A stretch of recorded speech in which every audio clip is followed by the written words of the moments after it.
esto si alguien de los de Temuco quieren ver a su compañero en clase. Porque le puedo pasar el otro video igual, pero prefieren ver los rostros de los hermanos de Temuco, con rostros conocidos. Bien, hoy día trabajamos la clase número 3 y la clase número 4 entonces. Inmediatamente vamos a trabajar. Aquí estamos.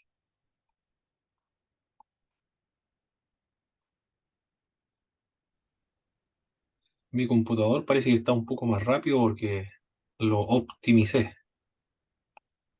Se arregló este computador.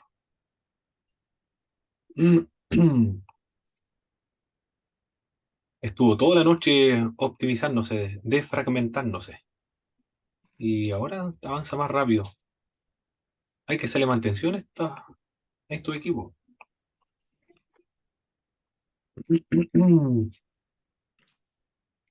Ya. Como siempre, mis estimados hermanos, hermanas, a medida que nosotros vamos avanzando en la materia, ustedes pueden ir haciendo las preguntas correspondientes. En esta sección trabajamos con Jesucristo en Galilea. Como lo logran apreciar ustedes en la presentación, Galilea, a ver, lo voy a hacer, voy a ocupar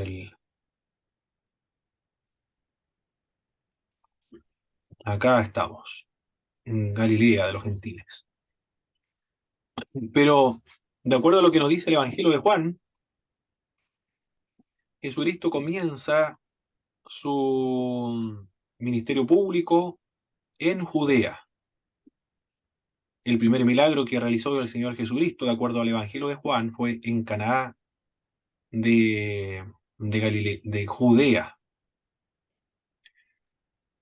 Sin embargo, para los evangelios sinópticos nos señala que dejó este lugar y se fue a Galilea, al norte, pero es rechazado en este lugar, en, en Nazaret. Nos señala el pasaje de acá, en Nazaret. Cuando es rechazado en Nazaret, se va a Cafarnaún y en este lugar comienza a trabajar, en esta zona geográfica.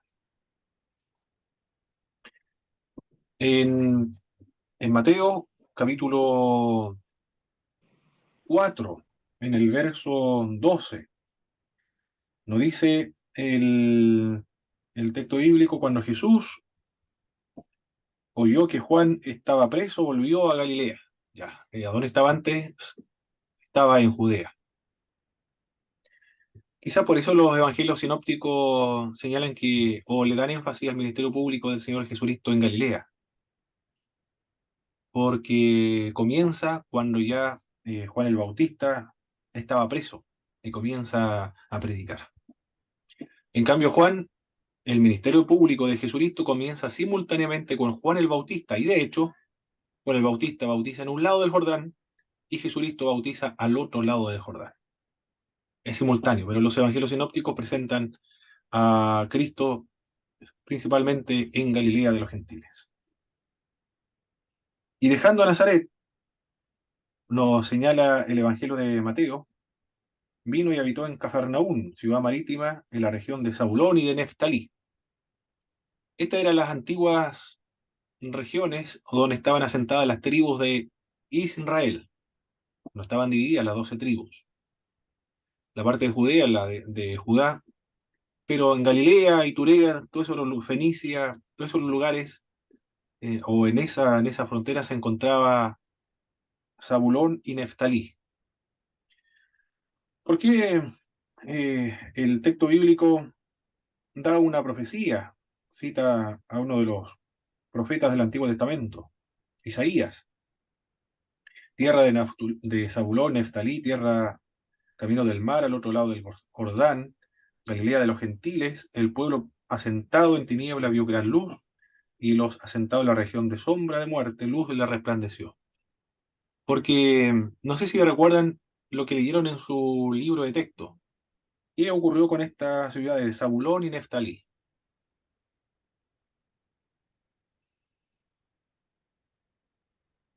¿Recuerdan lo que aparecía en nuestro libro de texto? ¿Por qué estas ciudades se dice que estaban asentados en tinieblas, vio gran luz? Asentado en región de sombra, de muerte, luz le resplandeció. Porque habían sido invadidos por los asirios. Muy bien, eso es lo que decía nuestro libro de texto. Los asirios llegaron a este territorio en el año 722 antes del Señor Jesucristo. 722. Fueron las primeras tribus en caer en manos de los asirios porque carecían de fronteras naturales. Pero es en ese lugar precisamente donde Jesucristo, de acuerdo a lo que nos dicen los evangelios sinópticos, luz le va a resplandecer. Y los asentados en sombra de muerte, luz le resplandeció, vio gran luz. Esta, esta gran luz, o esta luz que le resplandeció, ¿a qué se refiere?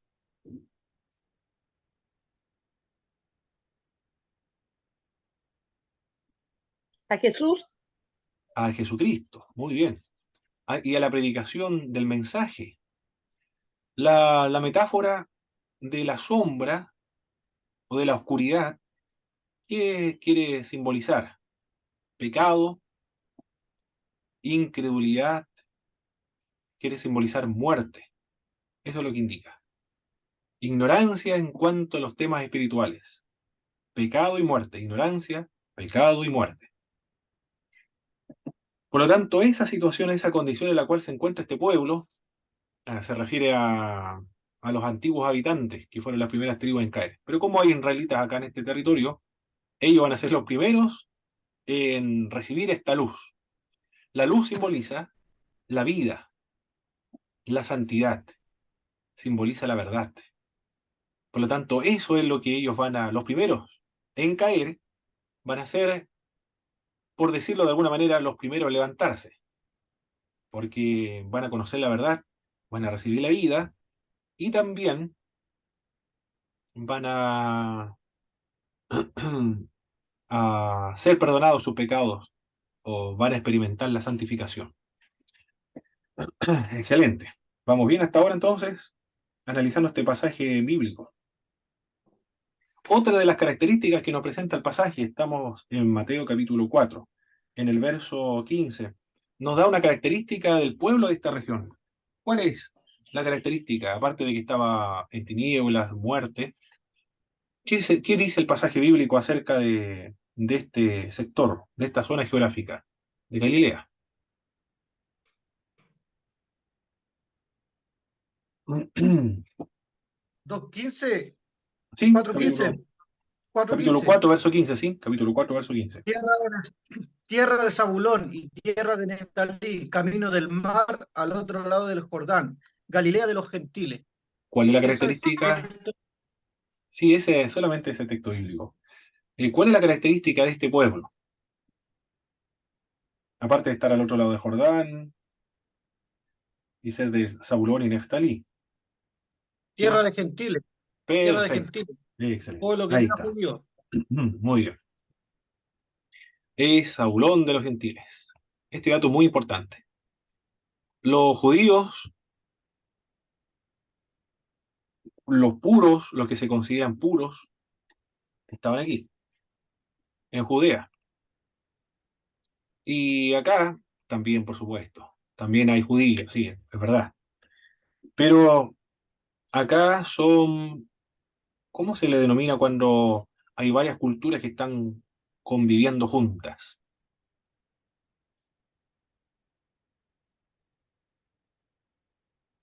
Es un país, ¿cómo le llaman cuando hay hartas naciones conviviendo en un solo país?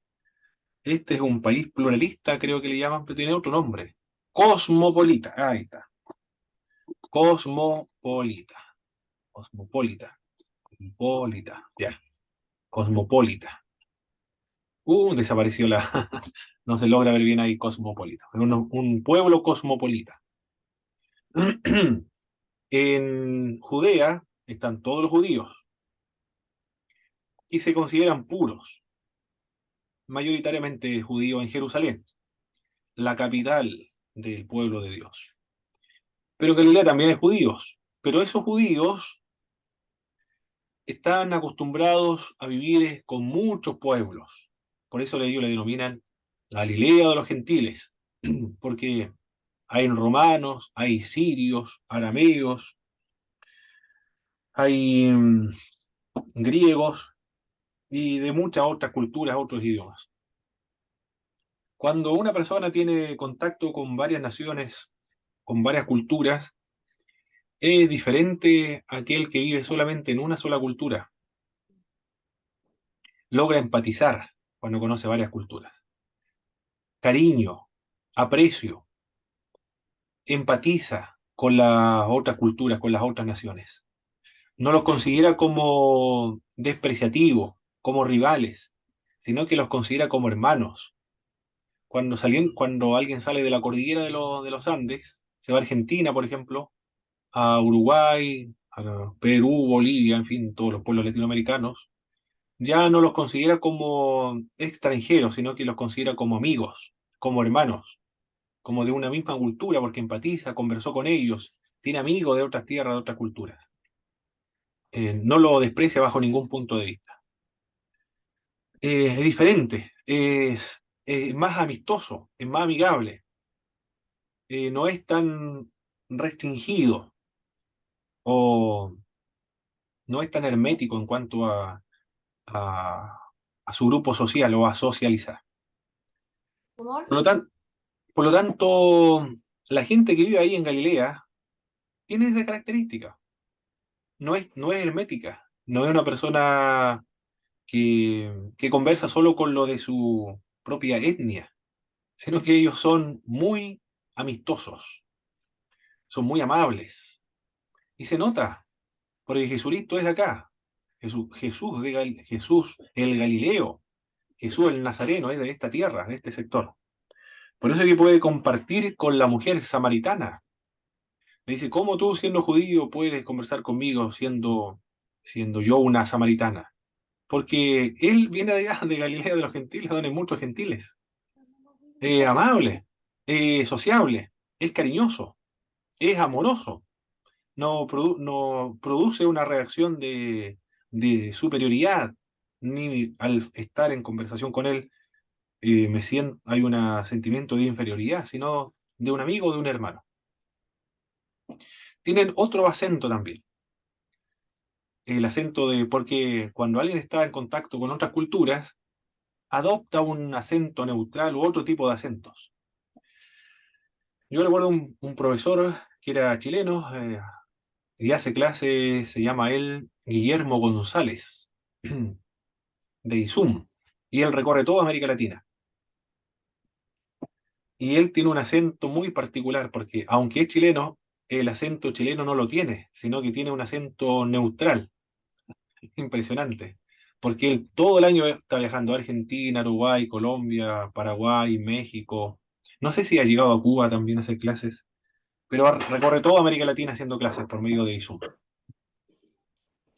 Él tiene otro acento. Los de Galilea tienen otro acento. Por eso que cuando a Pedro le dicen, tú eres amigo también de Jesucristo. Yo te vi con Jesús. Tú eres uno de sus seguidores. Eres uno de sus discípulos. Tu lengua te delata, tu forma de hablar te delata. Le dijeron eso, porque él hablaba como uno de Galilea, Galilea de los gentiles. En cambio, lo de Jerusalén, ellos son como, no quiero ser prejuicioso de los capitalinos, pero es lo que yo vi en Uruguay, en Argentina. Los de, los de la Patagonia de Argentina, por ejemplo, o los de San Martín, no, ¿cómo se llama este? Córdoba. Los cordobeses, por ejemplo, son muy agradables los cordobeses, pero diferente con los que viven en la capital. En Colombia también. Los capitalinos siempre son diferentes en todas partes. Yo lo vi con excepción de lo de Uruguay y lo de Paraguay. Ellos son muy sencillos, esa gente. Son todos iguales. No hay ninguna diferencia. Pero se nota en Argentina y en Colombia, los de la capital. Y en Santiago también, lo más probable, tienen otras actitudes frente a los que vienen de provincia, le llaman provincianos. Ya ese término es muy peyorativo y parece que indicar, de, revela o exhibe un aire de superioridad al expresar esos términos. Pero lo de la capital es un fenómeno natural, me parece mucho. Que tengan esta actitud los que viven en la capital. Por eso alguien dice cuando viene Jesucristo, uno de ellos, que era abajo, no me acuerdo cómo se llamaba, uno que estaba en el árbol, se subió al árbol y ve que viene Jesucristo. Y él dice, de Galilea, de Nazaret podrá salir algo bueno, dice él. Es decir, todo lo bueno sale de Jerusalén, pero de otras partes de las provincias no puede salir absolutamente nada bueno. Por eso él dice, de Nazaret, de Galilea, puede salir algo bueno, porque son gentiles, Galilea de los gentiles. Es decir, todo lo mejor y donde salen los gobernantes tienen que ser de allá. Bien. Eh, en esta tierra entonces es donde comienza Jesucristo su ministerio público, no en Jerusalén, de acuerdo a lo que nos dicen los evangelios. Juan nos dice que comienza en Jerusalén. ¿Cuál es el mensaje? El mensaje que va a proclamar nuestro Salvador. ¿Con quién? Hermana Priscila, por favor, del verso 17 al verso 25, va a darle lectura a esa porción de la Sagrada Escritura. Ya, del 17 al 25, ¿cierto? Correcto, hermana Priscila. Dice Mateo 4, Mateo 4, verso 17 me cambió la hoja ya. al 25. Dice, desde entonces comenzó Jesús a predicar y a decir, arrepentíos porque el reino de los cielos se ha acercado. Andando Jesús junto al mar de Galilea, vio a dos hermanos, Simón llamado Pedro y Andrés su hermano, que echaban la red en el mar, porque eran pescadores, y le dijo, venid en pos de mí, y os haré pescadores de hombres. Ellos entonces, dejando al instante las redes, le siguieron. Pasando de allí, vio a otros dos hermanos, Jacobo, hijo de Zebedeo, y Juan, su hermano, en la barca con Zebedeo, su padre, que remendaban sus redes y los llamó. Y ellos, dejando al instante la barca y a su padre, le siguieron. Y recorrió Jesús toda Galilea, enseñando en la sinagoga de ellos y predicando el evangelio del reino y sanando toda enfermedad y toda dolencia en el pueblo. Y se difundió su fama por toda Siria y le trajeron todos los que tenían dolencia, los afligidos por diversas enfermedades y tormentos, los endemoniados, lunáticos y paralíticos, y los sanó. Y le siguió mucha gente de Galilea, de Decápolis, de Jerusalén, de Judea y del otro lado del Jordán. Muy bien. Y comenzó a hacer entonces Jesucristo en Galilea de los gentiles, según lo que nos narra este pasaje.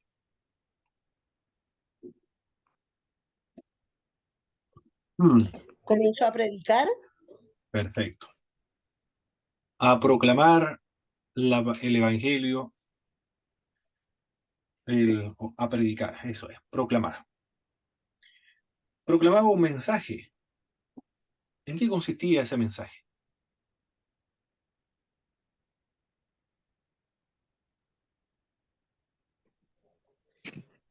¿Respondo? ¿O alguien más? Que se arrepintieran. Se arrepintieran.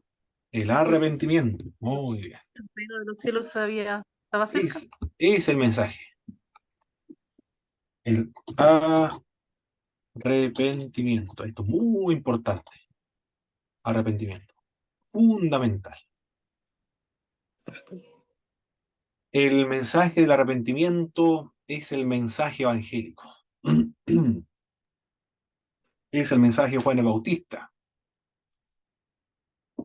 Es el mensaje de los profetas del Antiguo Testamento. Arrepiéntanse. Vuelvan a la ley nuevamente. En el Antiguo Testamento los profetas. Juan el Bautista también, que se arrepintieran. Y acá Jesucristo también con el mismo mensaje, arrepentimiento. El arrepentimiento viene del griego que es metanoia, es un cambio de pensamiento, un cambio de mentalidad. En eso consiste el arrepentimiento, cambiar el chip, cambiar la cosmovisión. Es comenzar a actuar, a apreciar, observar, a discernir la realidad desde el punto de vista evangélico o cristiano. Interpretar el mundo desde la perspectiva de Dios. Eso es el arrepentimiento. Y el arrepentimiento tiene tres áreas, tres elementos. Está el elemento del conocimiento. La persona sabe que es pecador. Está también el elemento de los sentimientos. Se siente mal porque es pecador. Siente tristeza, angustia, siente vergüenza porque es pecador. Y está el elemento volitivo, es decir, abandona el pecado para seguir a Dios, retorna a Dios, abandonando el pecado. Esos son los elementos del arrepentimiento. Este es el mismo mensaje que van a emprender los apóstoles una vez que Cristo haya ascendido a los cielos. El mensaje que la iglesia debe permanentemente estar predicando, el arrepentimiento. La característica de la vida cristiana es una característica, es una vida de arrepentimiento. John Wesley decía que todas las noches se sometía él ante el tribunal de su conciencia y pedía perdón al Señor por todos los pecados que había cometido. Debemos confesarnos nuestros pecados los unos a los otros, la vida cristiana, en comunidad. Debemos confesarnos los pecados los unos a los otros. El católico romano le confiesa el pecado y las iglesias ortodoxas también le confiesan el pecado a un sacerdote. Nosotros, cuando ofendemos a nuestros hermanos, no confesamos mutuamente nuestros pecados, es decir, que reconoce que te he ofendido y que he actuado mal y que no me he comportado con la actitud de un hermano contra usted, contigo. Por eso me arrepiento y confieso mi pecado delante de ti, es decir, se confiesa su pecado ante la persona a la cual ofendió. La vida cristiana se caracteriza por una vida de arrepentimiento. El estilo cristiano es un estilo de arrepentimiento. El mensaje fundamental, imprescindible, más importante de la fe cristiana. Es el mensaje para iniciar la vida cristiana, para la salvación, porque si no hay arrepentimiento, no hay conversión. Es muy importante esto, es el mensaje de la vida cristiana. Es nuestra característica permanente diaria. En nuestras oraciones, pedimos una parte de nuestras oraciones, pedir perdón por nuestros pecados. Delante de Dios, confesamos nuestros pecados delante de Dios. En la iglesia, cuando oramos, oramos para que el Señor nos perdone nuestros pecados. Es decir, la vida cristiana se caracteriza por una vida de arrepentimiento, porque es muy importante este mensaje del arrepentimiento. ¿Qué más? ¿En qué más consistía el mensaje del Señor Jesucristo? Aparte del arrepentimiento, ¿qué más habla Jesús de Nazaret? La razón por la cual se deben arrepentir.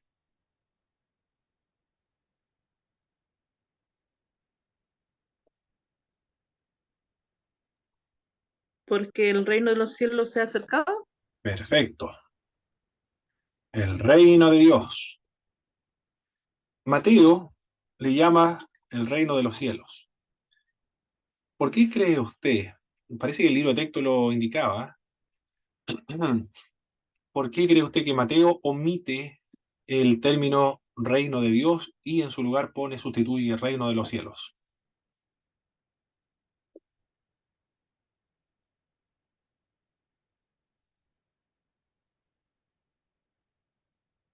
¿Cuál será la razón?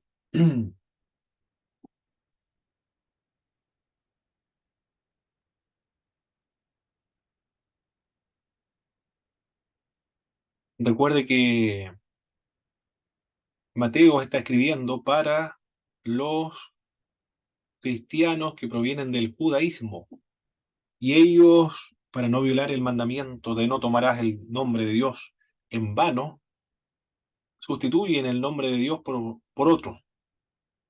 Puede ser por Señor, Adonai, pero el nombre de Dios no lo utilizan, para no violar ese mandamiento. Entonces lo que él sustituye es Dios, para no violar ese mandamiento. No tomará el nombre de Jehová tu Dios en vano. Entonces lo sustituye por cielo, equivale a Dios. El reino de los cielos, dice el Mateo. La clave interpretativa del Antiguo Testamento, ¿cuál es? Para interpretar el Antiguo Testamento. ¿Cuál es la clave interpretativa? ¿Recuerdan? El Antiguo Testamento debe interpretarse en base a qué. ¿Recuerdan? Algo muy importante, para interpretar el Antiguo Testamento tenía que interpretarse bajo un concepto muy clave, que era el pacto. Es decir, Dios actúa con el pueblo de Israel en el Antiguo Testamento en base al pacto. Y ahora, la clave interpretativa del Nuevo Testamento, esto tiene que estar muy claro, de los evangelios.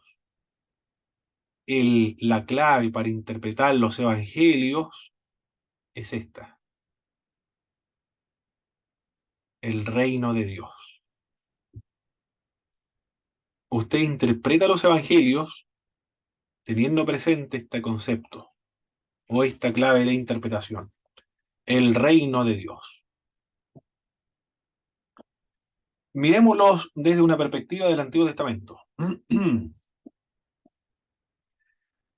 La escatología que tienen los judíos del Antiguo Testamento.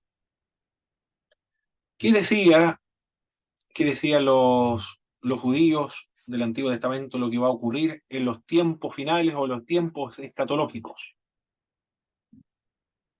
Decían los judíos que los tiempos escatológicos se caracterizará por el gobierno de Dios en la tierra. Miren lo que dicen los judíos, ¿eh? Se caracteriza por el reino de Dios en la tierra. Esa es la característica de la escatología, de los últimos tiempos, los tiempos finales, cuando Dios reina en la tierra. También es la era del espíritu,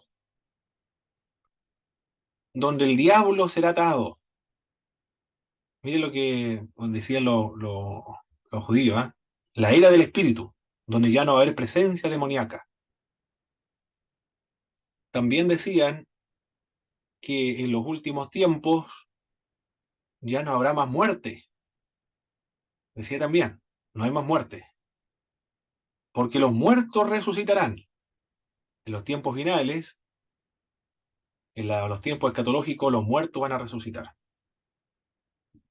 En los tiempos finales, también habrá una nueva creación. Cielo nuevo, tierra nueva, donde los paralíticos serán sanados, donde no habrá ninguna enfermedad. Los ciegos verán, donde el cojo saltará, la lengua del mudo hablará. Los ciegos verán, los muertos resucitarán. El diablo será encadenado. Y la era del espíritu. También, en los tiempos escatológicos, desde la perspectiva del Antiguo Testamento, morará el lobo con el cordero, el leopardo con el cabrito se acostará, el león, el becerro y la bestia doméstica andarán juntos y un niño los pastoreará. Me pone el pasaje de Isaías, ¿verdad? Es típico ese texto. La fiereza de los animales finaliza y ahora hay amistad entre los animales y el hombre. ¿Qué más ocurre en los tiempos escatológicos? En los tiempos escatológicos, aparte de la nueva creación, se caracteriza por los banquetes. Un banquete es un derroche de comida, donde hay mucha comida. Donde hay mucha comida, no hay suficiente estómago para comerse todo lo que hay. Por lo tanto, sobra alimentos. Esas son las características del reino de los cielos. o de los tiempos finales o los tiempos escatológicos. Por lo tanto, ¿qué es lo que dice Jesucristo acá en este mensaje cuando comienza a predicar el Evangelio? Dice, el Evangelio del reino. El arrepentido y convertidos, ¿por qué tenían que arrepentirse y convertirse?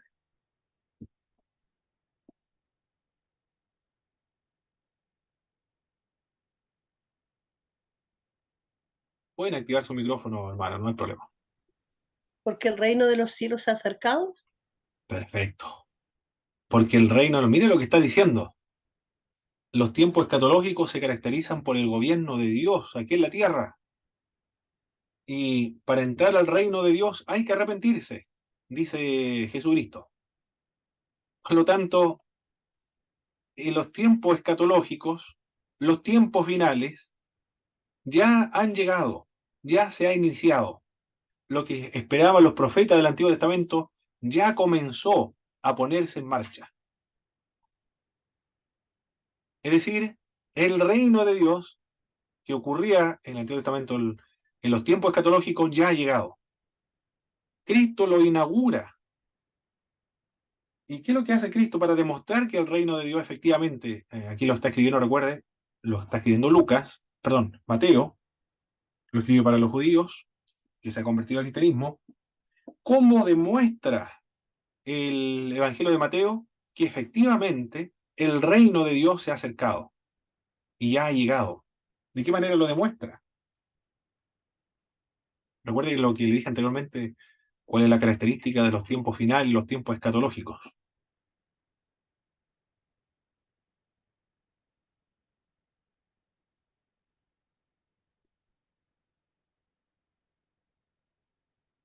No sé, eh, hermano Pablo, no sé si será eso, porque hay algo que muestra Mateo dentro de eso, es que los enfermos eran sanados, los endemoniados eran libres, los lunáticos, los paralíticos. Claro que sí, pues. Así lo demuestra. Porque en los tiempos escatológicos eso es lo que ocurrirá. No hay más enfermedades. No hay más dolencias. No hay más endemoniados. Porque en la era de los tiempos finales, los tiempos escatológicos, es la era del espíritu. Y lunático, paralítico, y los sanó. Así se demuestra que el reino de Dios, es decir, en los tiempos escatológicos, ya están aquí en la tierra.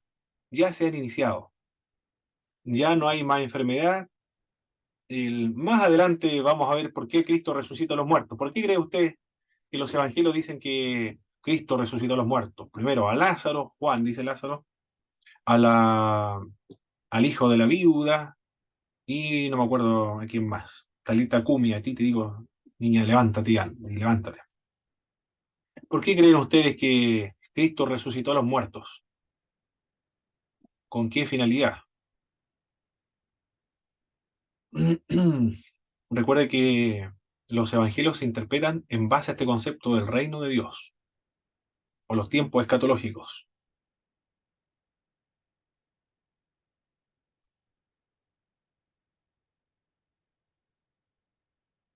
¿Por qué? Los evangelios registran estos episodios de la muerte, de la resurrección que hace Jesucristo.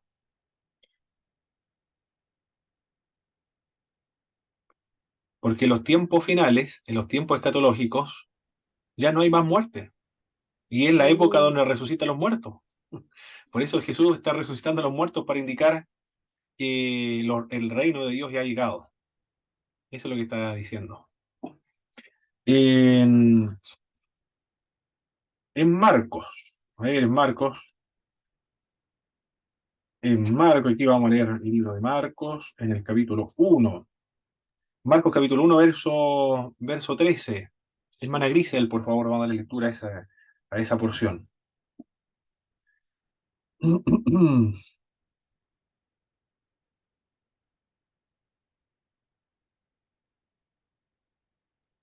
Amén. Marcos 9, versículo 1. Capítulo 1, Ah, verso, 9. verso 13. Andaba al revés. Ya. Marcos 1, entonces, desde solo el 13. Sí, solamente el 13, hermana Grisel. Ya. Y estuvo allí en el desierto 40 días y era tentado por Satanás y estaba con las fieras y los ángeles le servían. Perfecto. Solamente Marco dice eso, ¿ah? ¿Y estaba con quién estaba Jesucristo? Con las fieras y los ángeles le servían. Perfecto. ¿Por qué mencionará a las fieras ahí, Marcos? Las fieras.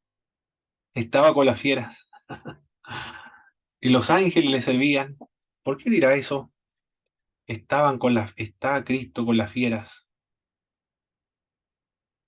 Isaías recuerda lo que decía, morará el lobo con el cordero en los tiempos finales, cuando hay cielo nuevo, tierra nueva, morará el lobo con el cordero, el leopardo con el cabrito se acostará, el león, el becerro, la bestia doméstica andarán juntos, un niño los pastoreará.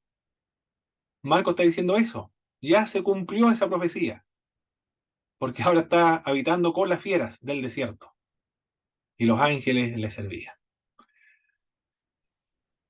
¿Qué más? La alimentación de la multitud. ¿Por cuántos panes y peces eran para alimentar a 5.000? 5 panes y 2 peces eran, ¿verdad? 5 panes y 2 peces, ya. Y, y todos comieron, quedaron saciados y sobró. Sobró como 12 canastas, parece. Impresionante. Sobraron. ¿Por qué dice eso el autor bíblico? Que todos comieron, todos se saciaron y que sobraron 12 canastas llenas. Está diciendo, los banquetes de los últimos tiempos ya se han llevado a cabo, ya han comenzado el banquete final. Es decir, los evangelios sinópticos se deben interpretar en base a este concepto del reino de Dios. El reino de Dios en la era del Espíritu.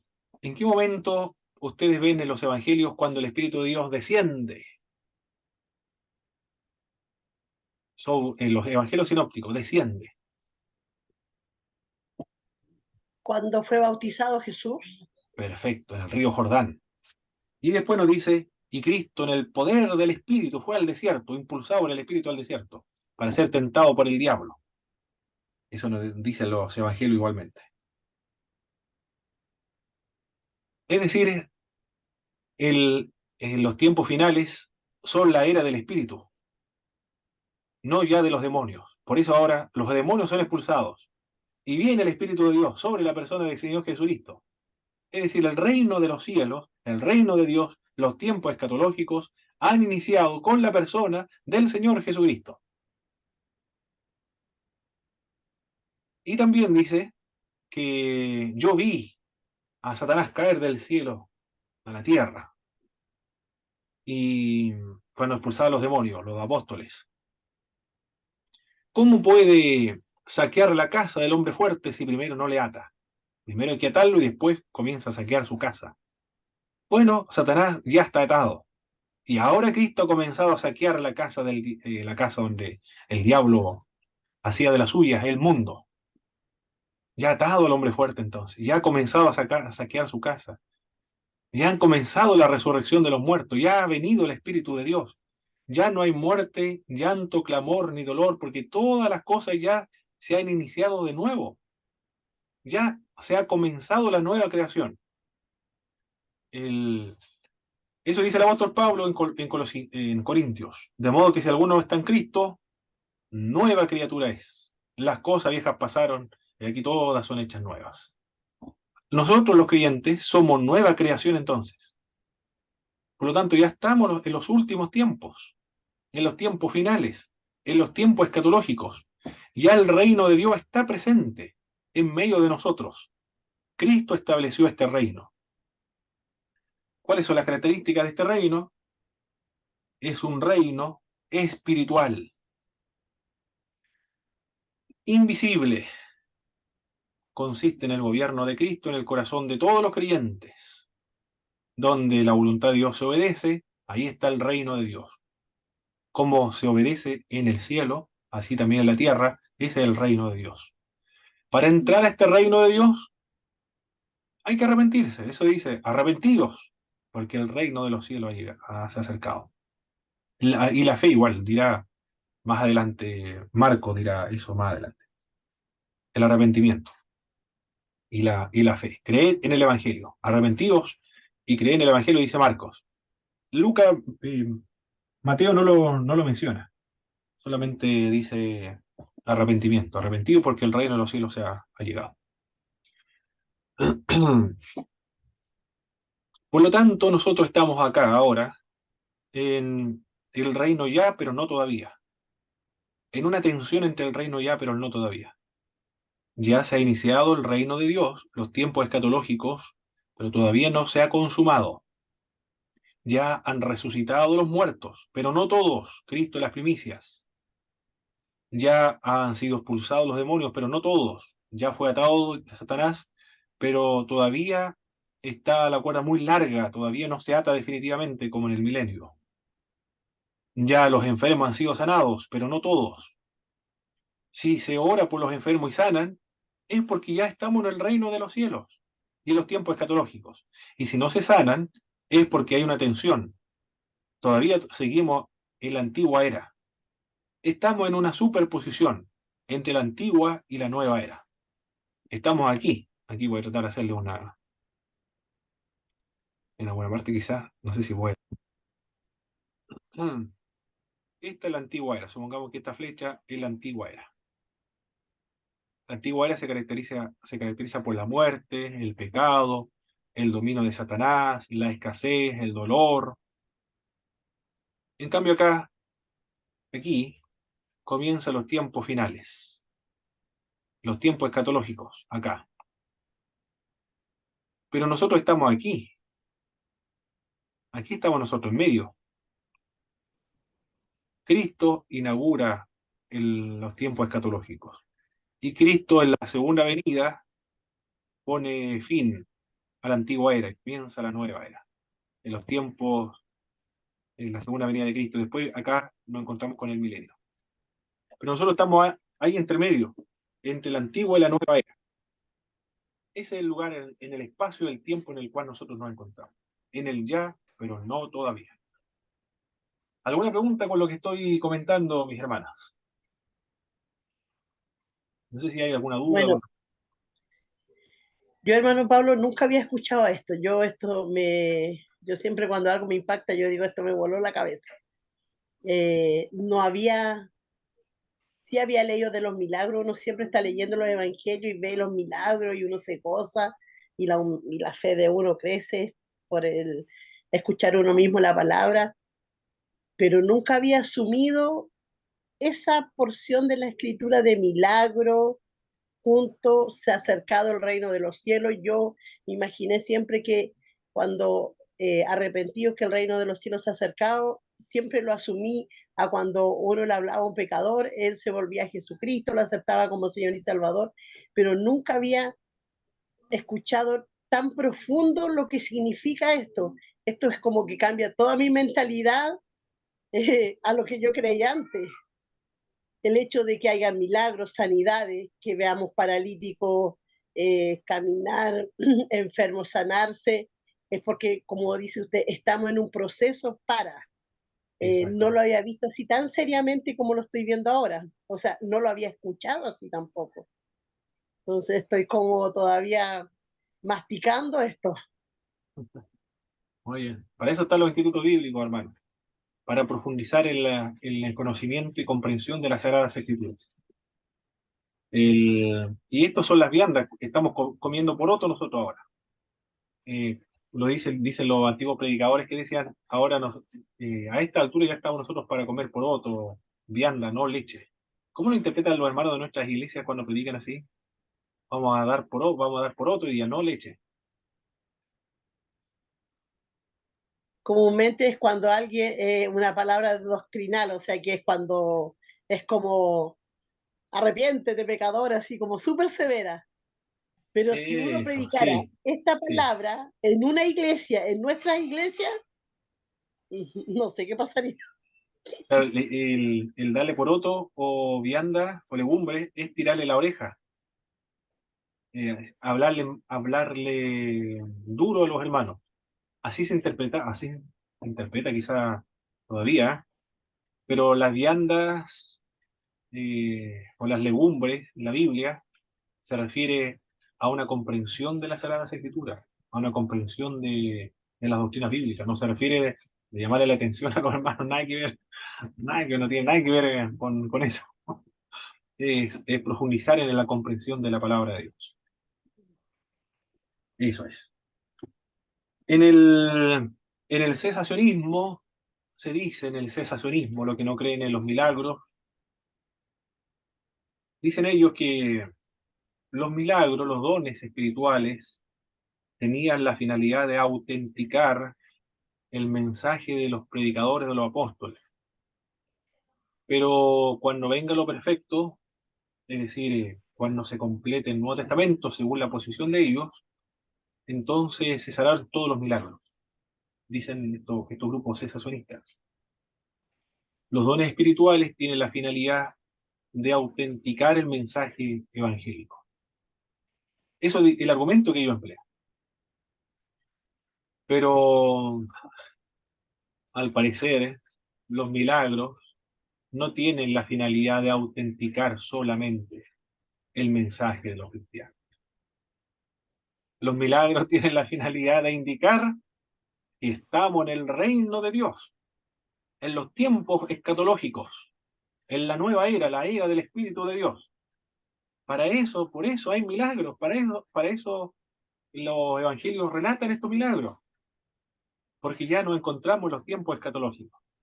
Es decir, no hay un fundamento bíblico, teológico de los cesacionistas. Tienen un serio problema. Interpretan parcialmente la Biblia, no completamente, en todas las dimensiones bíblicas. Bien, hay que arrepentirse y creer, dice Marco, los otros evangelios también. Comienza a llamar a gente, claro, porque comienza, recuerde, una nueva creación. Y el fundamento de esta nueva creación es Jesucristo. Comienza una nueva creación, una nueva humanidad. Y tiene que reunir a personas entonces. ¿Quiénes son las primeras personas en formar esta nueva comunidad? El nuevo pueblo de Dios, el nuevo y definitivo pueblo de Dios. ¿A quiénes comienza a llamar?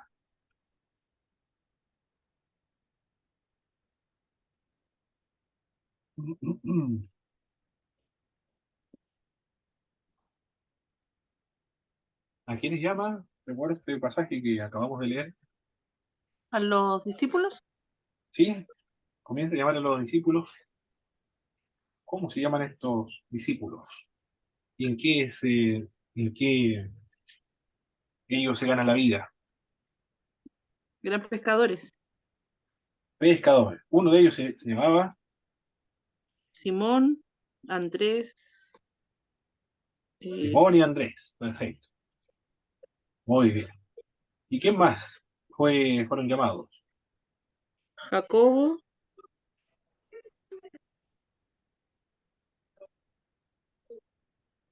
¿Quién más? y Juan. Ya. Jacobo y Juan. Está entonces Pedro. ¿Quién más? Pedro, Andrés, Andrés, Jacobo, Jacobo Jacobo y Juan. y Juan. Juan. Cuatro. Fueron los primeros entonces. Se está formando una nueva comunidad, el nuevo y definitivo Israel de Dios. Y ellos eran pescadores. A eso se dedicaban, a pescar. No fueron a los reyes, a los césares de Roma, para formar un nuevo pueblo, el definitivo, el trascendental, el pueblo eterno, el que vivirá por toda la eternidad en el cielo nuevo, en la tierra nueva. A gente, pescadores de peces. A esta gente los fue a llamar. Estando trabajando, no fue a buscar a los monjes, a los esenios que están en el desierto, aquellos que llevan una vida pura de devoción, de estudiar la Biblia, de marginarse de la sociedad para no contaminarse. Fueron a buscar a gente de trabajo, Gente que se ganaba la vida levantándose temprano para cosechar peces del mar y venderlo para poder subsistir. A esta gente llamó. Tampoco llamó a los fariseos, a los religiosos, a los escribas, es decir, los intérpretes, los grandes exégetas de la antigüedad, o a los sumos sacerdotes, tampoco llama a los sacerdotes ni a los reyes, llama gente del pueblo, gente que trabaja con barcas. Le hizo un llamado. ¿En qué consistió este llamado? ¿Qué le dijo el Señor a estas personas?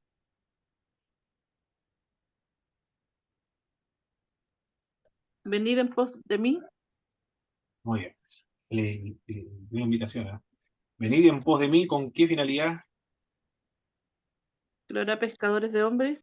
Ahora se van a convertir, se van a dedicar a pescar hombres. Qué impresionante, ¿eh? Es decir, van a dejar de pescar peces ahora. Ahora van a tratar de hacer algo un poco más difícil. Tratar de persuadir a la gente que abandone el pecado y crea en el Evangelio.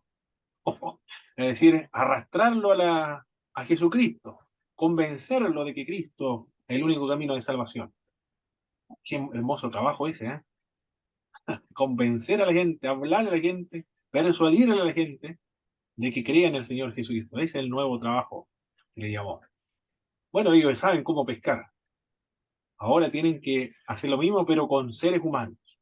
Eso, con gente. Los peces no tienen reflexión, no tienen argumentos, no pueden obtener no sé, alguna resistencia. Estos son resistencias intelectuales. ¿Y qué hicieron ellos cuando reciben el llamado? Venid en pos de mí. Dejan sus redes y les siguieron. Y le siguieron, ¿ah? Dejaron al instante los redes y le siguieron. Al instante le siguieron. Y luego cuando llamó a Jacobo, a Zebedeo, ellos dejando al instante la barca y a su padre, le siguieron.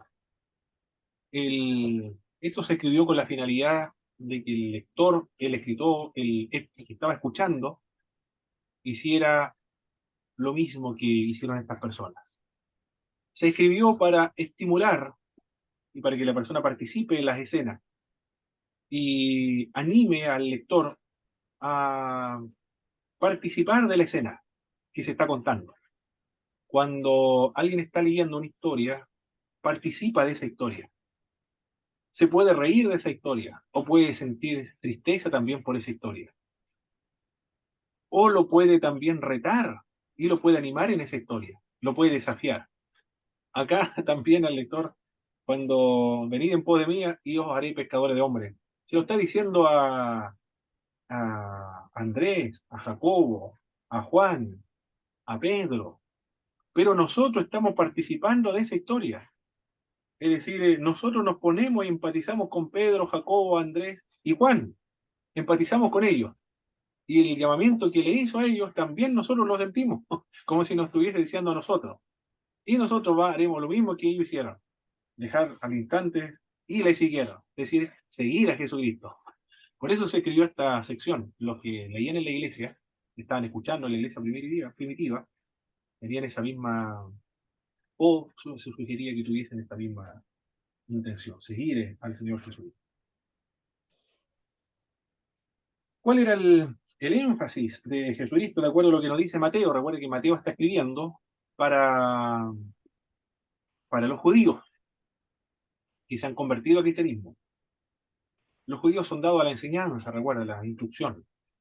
Por lo tanto, acá, en primer lugar, se menciona una de las actividades de Jesucristo. En el verso 23, estamos en el capítulo 4 todavía, verso 23.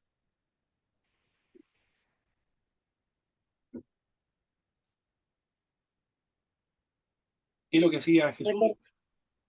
Dice que recorrió toda Galilea enseñando en las sinagogas de ellos ¿Y qué más? y predicando Muy bien.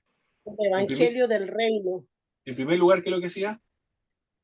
Enseñaba Y en segundo en lugar, las sinagogas, muy bien, predicaba. ¿Por qué menciona en primer predicaba. lugar, por qué menciona en primer lugar la enseñanza? Porque los judíos son dados a la enseñanza. Y predicaba. Eso es. Enseñaba y predicaba. Pareciera que la prioridad de Jesucristo era la enseñanza.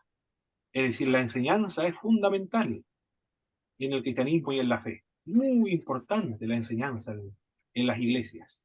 Para eso están las escuelas dominicales, los estudios bíblicos, los seminarios, los institutos teológicos. Porque la enseñanza es fundamental en la vida cristiana. Es muy importante la educación. Pero no solamente eso, sino que sanaba toda enfermedad, toda dolencia. Su ministerio era un ministerio integral entonces. Predicaba, enseñaba, expulsaba demonios, sanaba a los enfermos. Es decir, era físico, espiritual y social también. Todas las áreas se abarcaba por medio de la predicación del Evangelio. Por lo tanto, el servicio y la actividad, recuerde que la iglesia es una continuadora de la obra de Jesucristo. Eso es la iglesia, una continuadora de la obra de Jesús de Nazaret. Por lo tanto, lo mismo que hacía Cristo, debemos hacerlo o ejecutarlo, realizarlo nosotros. Enseñar, predicar y satisfacer las necesidades físicas, sanar a los enfermos, expulsar a los demonios, alimentar a los hambrientos. Y las ramas se extienden de Cristo, Galilea, Decápolis, Jerusalén, Judea, al otro lado del Jordán. Bueno, eso dice Mateo. En el Evangelio de Marcos, dice el verso 4 al 15, después que Juan fue encarcelado, Jesús vino a Galilea predicando el Evangelio del reino de Dios, diciendo el tiempo se ha cumplido, el reino de Dios se ha acercado, arrepentido y creer en el Evangelio. Él agrega el otro elemento del arrepentimiento, creer. Tiene que creer en el Evangelio. Dos cosas para que se produzca la salvación. La salvación se produce gracias al arrepentimiento y gracias a la fe. Se produce el nuevo nacimiento, la salvación, arrepentimiento y fe. Para que sea salvo, tiene que arrepentirse y creer. No es al inversa. No, primero se salva y después cree y se arrepiente. Sino que se arrepiente y cree. Porque hay algunas enseñanzas que dicen que primero la persona es regenerada y después cree y se arrepiente y luego es salva. Primero es regeneración, después cree, fe y arrepentimiento y luego salvación. Pero la Escritura dice que para nacer de nuevo hay que creer, hay que nacer de nuevo para entrar al reino de Dios. Para nacer de nuevo hay que creer y recibir a Cristo, arrepentirse y creer en el Evangelio. Eso es lo que señala este autor, y Marcos también dice lo mismo. Ellos, dejándolo todo, le siguen. Pero Marcos agrega algo más, porque en Mateo, Juan y Jacobo dejaron la barca y dejaron a su padre y siguieron a Jesucristo. Eso dice Mateo. Es decir, dejaron al papá y dejaron su trabajo y siguieron a Jesucristo. Mira qué importante esto. La ley del Antiguo Testamento decía el que había que honrar a padre y a madre. Padre y madre. Ahora, cuando se inicia en los tiempos escatológicos y el reino de Dios, en Mateo, Juan y Jacobo dejaron a su papá, dejaron su trabajo y se fueron a seguir a Jesucristo. Así lo presenta. Pero Marcos agrega un detalle más. Y luego los llamó, y dejando a su padre Zebedeo en la barca con los jornaleros, le siguieron. Ahí está el detalle, la diferencia con Mateo.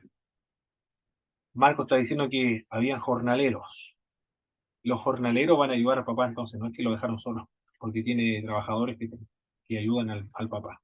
Ahí está la clave. Pero Mateo lo omite, no dice nada. En cambio, acá Marcos sí lo deja registrado. Habían jornaleros y por eso su papá quedó con gente trabajando. Pareciera que inmediatamente Marcos dice, y entraron en Capernaum y los días de reposo, entrando en la sinagoga, enseñaba. Mira el ministerio de Cristo, ¿no? La enseñanza era fundamental en en este ministerio. Ya, hemos analizado esta parte ya, entonces seguimos avanzando.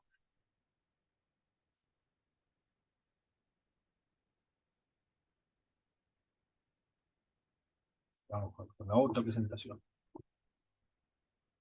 Oh, ¿qué va a seguir? No quiere avanzar mi computador. Ahí está.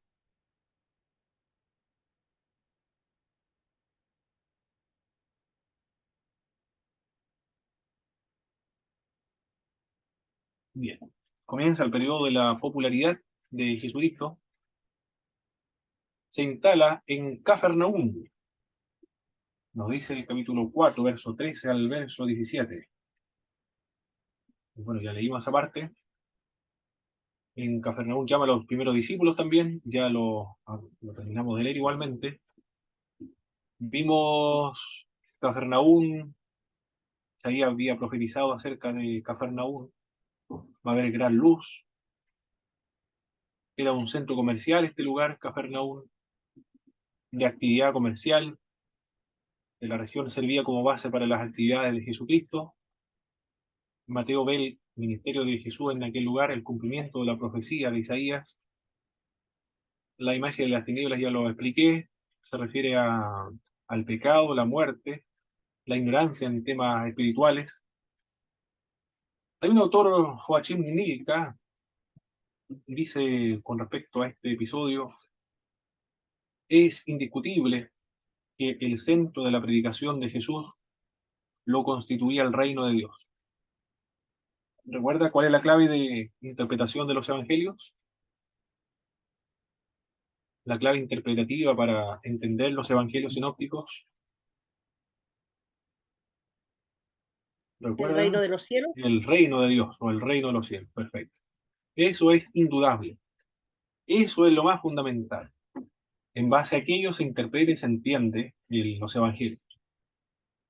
Jesús habló incesantemente del reino de Dios y lo explicó a través de parábolas también. El reinado de Dios puede entenderse literalmente como el centro de la actividad de Jesucristo, porque todo lo demás se ordena en torno a este punto central del reino de Dios. Y no solo su mensaje, sino también su actividad como sanador y taumaturgo. Taumaturgo, no sé si lo han escuchado en otra oportunidad, ese vocablo taumaturgo. Están aprendiendo nuevo vocabulario, ¿eh? El taumaturgo. Alguien que lo busque en Google, por favor, ahí van a salir de la duda. ¿Quién puede buscarlo? Yo voy a buscar acá en Google. El famoso taumaturgo. ¿Qué significa taumaturgo?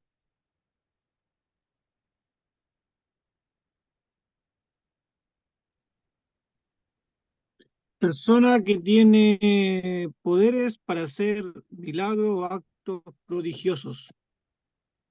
Muy bien. Así Lo define San Google. perfecto. Los taumaturgos, ¿eh? Perfecto. Alguien que hace cosas extraordinarias, o milagros, cosas prodigiosas, o la expulsión de demonios también, se le conoce. Bueno, como sanador, taumaturgo, o expulsador, o exorcista, y por su imperativo ético. Se entiende el reino de Dios en base a esto.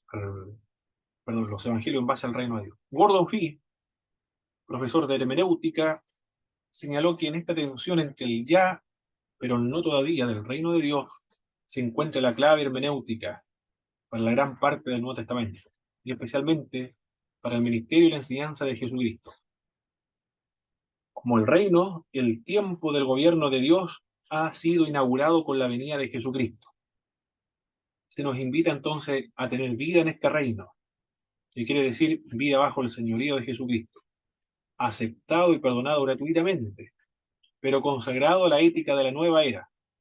Más adelante va a mencionar la ética que demanda las personas que han sido parte o han entrado a este nuevo reino, realizada en nuestra vida, en nuestro mundo, en esta edad presente, dice Gordon Fee.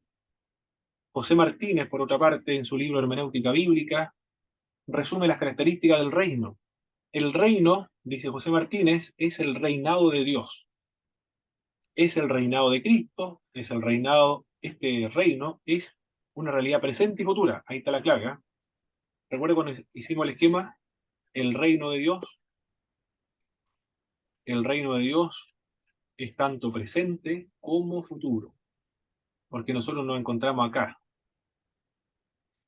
nosotros estamos aquí. En la antigua era, esta es la antigua era, le voy a poner una antigua era, esa era ahí, y esta de acá arriba es la nueva era. Nosotros estamos entonces acá, entre la antigua era y la nueva era, pero también tiene su aspecto futuro. Lo dice muy bien José Martínez, lo explica muy bien en qué consiste el reino de Dios. Es el reinado de Dios, es decir, Dios gobierna en el corazón de los creyentes ahora, ya es el reinado de Cristo, donde Cristo gobierna en el corazón de todos los creyentes, donde se hace la voluntad de Jesucristo, y donde Cristo efectivamente reina en su iglesia. Es una realidad presente porque se inauguró con Jesucristo, pero también es una realidad futura. En la segunda venida de Cristo se inaugura el reino milenial y después el eterno. Lo explica muy bien, condensa muy bien qué es lo que es el reino de Dios. Hablamos también de Jesús llama a sus primeros discípulos. La finalidad por la cual Cristo llama a los primeros discípulos. ¿Cuál es la finalidad? Marcos lo menciona, para que estuviesen con él y para enviarlos a predicar. Para eso es. Para conservación de los resultados de la evangelización se requiere gente, discípulos, apóstoles. ¿Cuáles son los principios espirituales que podemos aprender del llamamiento a los discípulos?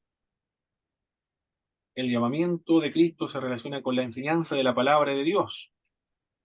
Jesús pide prestado una cosa pequeña antes de mandar una consagración completa, porque Mateo y Marcos dice llamándolos, invitándolos a seguirle, ellos dejándolo todo le siguen. Pero Lucas dice otra cosa. Lucas dice lo que no menciona Mateo y Marcos. Dice, primero le pide la barca. Le dice que primero, luego le preste la barca y lo deja en la orilla para él ponerse a predicar. Después le dice que van adentro y eche la red al mar. Y después de todo eso, le dice, ven y sígueme y lo haré pescadores de hombres.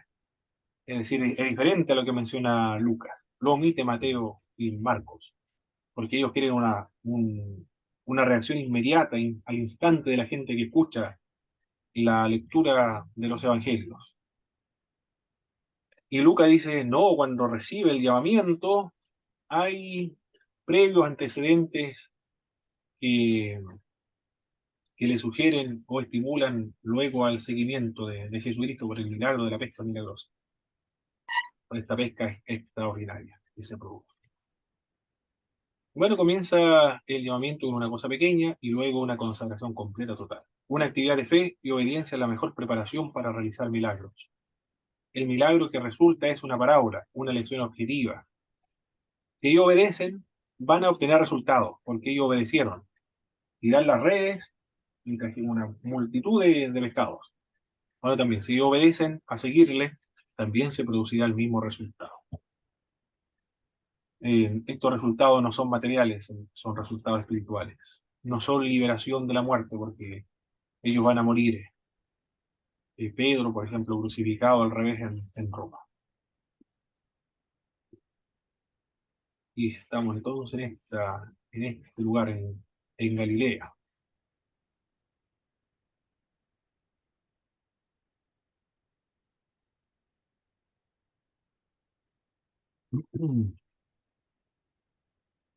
Allá está la tierra de Zabulón y Neftalí, que nos decía el profeta Isaías, la primera tierra en caer cuando llegaron los asirios. Bueno, precisamente en ese lugar donde ellos van a comenzar a escuchar el mensaje. Las primeras predicaciones acerca del reino de Dios se van a escuchar ahí. Esta es una vista del mar de Tiberio, el de Tiberiades, cuando fui a dar una vuelta por allá cuando estuve aburrido un fin de semana. Esta fotografía la saqué de YouTube, o sea, de internet. No sé cuánto saldrá el pasaje. Yo sé ahora que si se reúne un grupo de 5 personas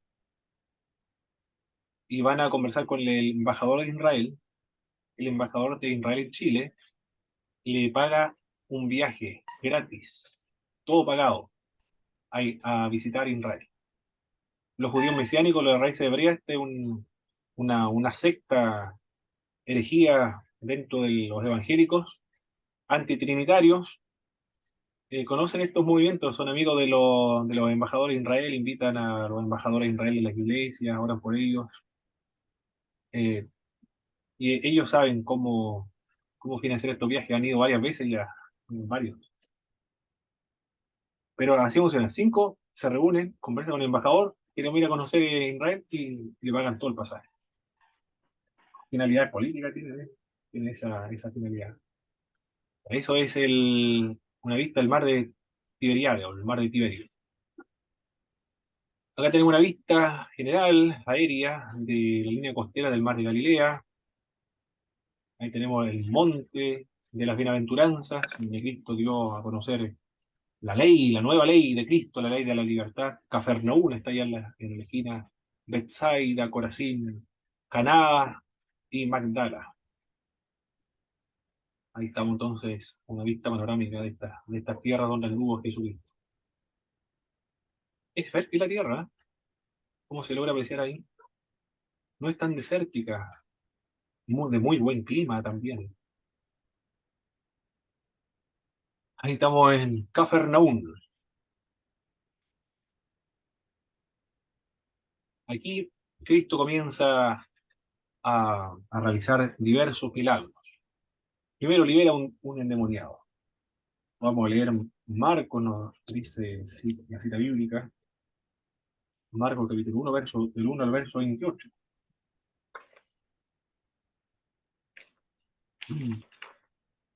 Pero ya el 14 al 20 ya lo leímos. Por lo tanto, leemos ahora el 21 al 28. Hermano Yosemar, por favor, vamos a darle lectura a esa porción de la Escritura. Amén. Y entrando en Capernaum y los días de reposo, entrando en la sinagoga, enseñaba, y se admiraban de su doctrina porque les enseñaba como quien tiene autoridad y no como los escribas. Pero había en la sinagoga de ellos un hombre con espíritu inmundo, que dio voces diciendo, Ah, ¿qué tienes con nosotros, Jesús Nazareno? ¿Has venido para destruirnos? Sé quién eres, el Santo de Dios. Pero Jesús le reprendió diciendo, Cállate y sal de él. Y el espíritu inmundo, sacudiéndole con violencia y clamando a gran voz, salió de él. Y todos se asombraron de tal manera que discutían entre sí diciendo, ¿qué es esto? ¿Qué nueva doctrina es esta? Que con autoridad manda aún a los espíritus inmundos y le obedecen. Y muy pronto se difundió su fama por toda la provincia alrededor de Galilea. Muy bien. La acción que realiza Jesucristo, o las obras que realiza Cristo en este episodio, ¿cuáles son?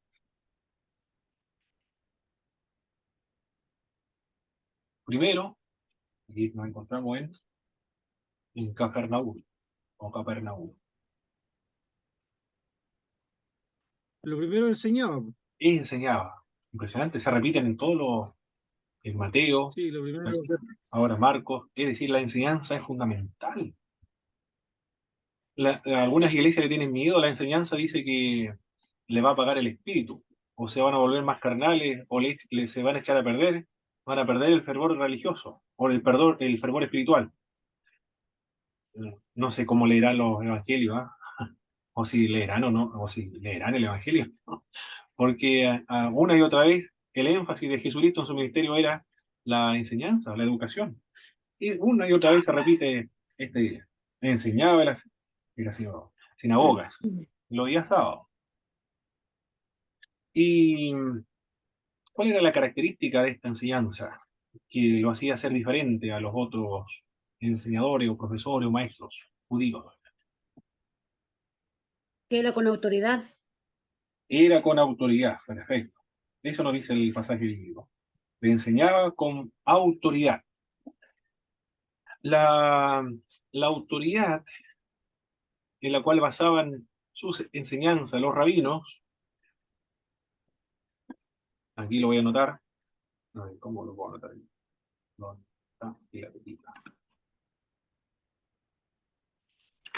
La autoridad. En la Biblia, es decir, mejor voy a poner acá la Torá, para contextualizarme, no tener este tema de anacronismo, lo que estoy mencionando, se refiere a los judíos. Ellos basaban su autoridad en la Torá y también en los rabinos, en la tradición rabínica. Y esa es la base de autoridad para enseñar. Nosotros también, en los seminarios, institutos teológicos, la autoridad es la Biblia, ahora sí está bien, y también en autores, ¿cómo los escritores mejor le voy a poner? ¿Cómo le puedo denominar?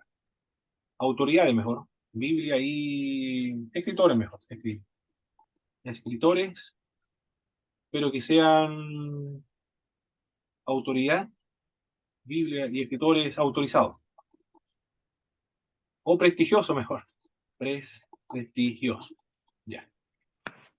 Así se enseña, por eso decimos, analizamos el pasaje bíblico, luego decimos como lo comentó José Martínez, o Achim Nilka, o como lo comenta Oscar Kuhlman o Pablo Hoff, porque ellos son autoridades reconocidas en el mundo evangélico. Es decir, si ellos lo dijeron, tienen cierta autoridad.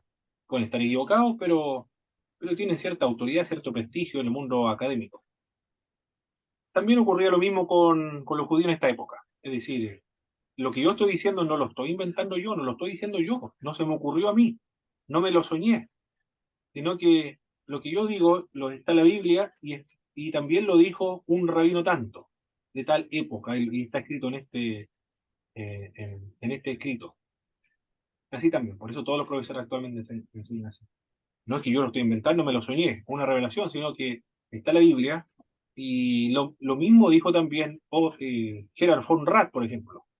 Es decir, si menciona a Gerhard von Rath o a Achim Nilka, en el mundo académico, ya esta persona, él está diciendo algo serio, está diciendo algo sensato, algo con autoridad, eh, algo de calidad. No es una revelación, sino es algo de autoridad. Pero Cristo, la diferencia con todos los demás maestros, él mismo es la autoridad. La diferencia, autoridad. Él está enseñando con su propia autoridad. ¿Quién más puede decir eso? ¿Quién otro maestro puede hacer eso? Nadie más, pues. Nadie más puede hacer eso. Todos los demás maestros basan la autoridad en la Biblia y lo que dijeron autores de prestigio, escritores renombrados, serios. En cambio, Cristo basa su enseñanza en su propia autoridad. Mira, increíble. Porque lo demostró en el Sermón del Monte. Habéis oído, esto lo dice Mateo, habéis oído, miren, dice acá, oíste que fue dicho a los antiguos, no matarás, y cualquiera que mate será culpable de juicio, mas yo os digo, y lo que está diciendo, ¿quién dijo eso? ¿Quién dijo no matarás? ¿Quién lo dijo? En el Antiguo Testamento, no matarás. Moisés, No cuando le matarás. dio Bueno, dijo las Moisés, tablas de la ley. pero Moisés no lo inventó. Moisés No, solamente está registrando Dios mismo. Muy bien. Dios mismo, Dios mismo. Mire lo que dice Jesucristo ahora. Y lo entendieron los que estaban escuchando el mensaje del Señor. ¿Quién es este que con autoridad enseña? Es diferente a los escribas, porque les enseñaba como quien tiene autoridad y no como los escribas, porque lo refleja después en el Sermón del Monte. Cristo dice, más yo os digo, más yo os digo. Mire qué increíble. Si usted, mírelo desde, como si no fuese cristiano eso. Si no fuera cristiano usted, mírelo desde el exterior del cristianismo. En el Antiguo Testamento decía, no matarás. Lo dijo Dios por medio de Moisés. Y Cristo viene y dice, mas yo os digo, cualquiera que odie a su hermano ya es digno de muerte. Ya se ha convertido en asesino. ¿Cómo consideraría usted una persona que dijera eso? Más yo os digo. ¿Cómo lo vería usted? ¿Cómo lo consideraría a una persona que dijera eso? Se atreviera a decir eso, más yo os digo. Una persona altiva, Altiva, así ¿eh? como, sí, porque viene como, llega y dice, no, mi palabra vale, o sea, vale más lo que yo estoy diciendo. Es como si eran más que la de Dios, es como que si estuviese corrigiendo a Sí, Dios.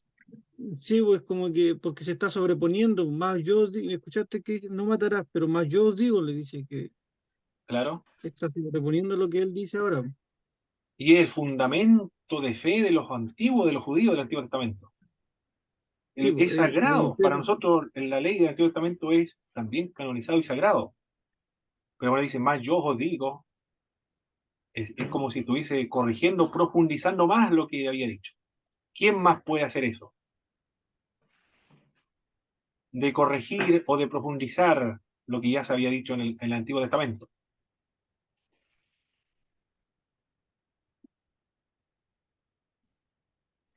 Por eso, hermano Pablo, los judíos, yo creo que igual se enojaron y dijeron, ¿y este que viene con tanta autoridad a decir esto? Porque cuando uno lo piensa de esa manera y uno se pone en la posición de los judíos y uno que, supongamos, uno desde niña le enseñaron la Torá a través de, de, de los padres, de todo, y después que llegue otro hombre y que diga la ley de Moisés, porque era la voz de Dios la ley de Moisés en ese tiempo. Exacto. Y entonces que llegue otro, dicen, pero yo os digo esto otro, es como igual uno poniéndose en la posición de un judío, ha tenido que ser Chocante. bastante confrontacional igual eso. Claro, algo chocante. Eh, sí, pero Solo Dios. él nunca, o sea, profundizaba más antes que sucediera el hecho de matar, po. Pero para los judíos, como dice la hermana, te confrontaba porque te sacaba de tu posición, pues, de tu creencia, de lo que tú, como habías aprendido, te llevaba a más profundidad. Y Exactamente. ahí es donde quizás de repente uno no le gusta eso. No, y también cuando dice, oíste que fue dicho, no cometerás adulterio. Pero yo os digo, también fue dicho, cualquiera que repudie a su mujer, dele carta de divorcio. Pero yo os digo, es decir, está, está estableciendo otra ley. Es ¿Quién como puede que hacer Jesús eso? hilaba más fino. Solo Dios puede hacer eso, solo Dios. Porque entonces ahí estamos viendo a Dios mismo. Cristo es Dios. Por eso lo dejaron registrado los autores. Cristo es Dios. Cristo profundiza su propia ley. Eso es lo que está haciendo. Porque Dios tiene plena autoridad de hacer, de profundizar, de poner, consumar toda la ley en su propia persona. Perfecto, mis estimados hermanos, hermanas. Vamos a